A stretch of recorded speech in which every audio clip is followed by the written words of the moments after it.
suis convaincu que la compliance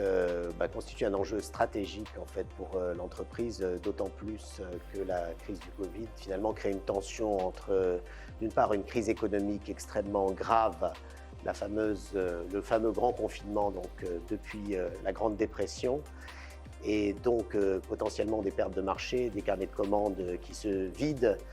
Et donc la nécessité forcément d'essayer de conquérir de nouveaux marchés, et donc la tentation qui peut être grande de baisser la garde justement sur la compliance. Et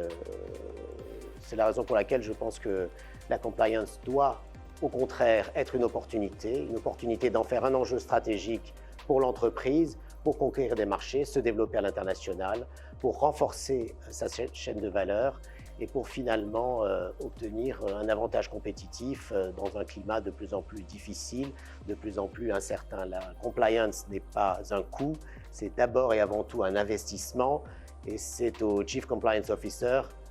de convaincre leur direction générale, parce que c'est eux qui sont également responsables de la mise en œuvre et de la supervision d'un programme de compliance robuste et compétitif. 2020, c'est l'année évidemment de la crise sanitaire. C'est une année dans laquelle les domaines de la compliance ont été beaucoup mobilisés. On a vu d'abord une gestion, une organisation du travail, et puis on a vu aussi une augmentation très forte des risques cyber qui est en train d'occasionner une réaction vive des autorités. Donc à l'évidence, c'est une année qui n'est pas comme les autres. Et puis au-delà, c'est l'année d'une crise économique très forte, c'est-à-dire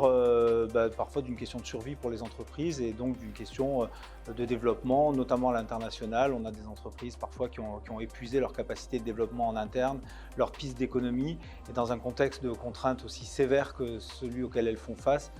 il est absolument indispensable de se porter à l'international, et elles rencontrent mécaniquement des enjeux de compliance qui touchent différentes matières, matières de plus en plus développées. On a même l'évasion fiscale, on a le risque cyber, on a le risque de sanctions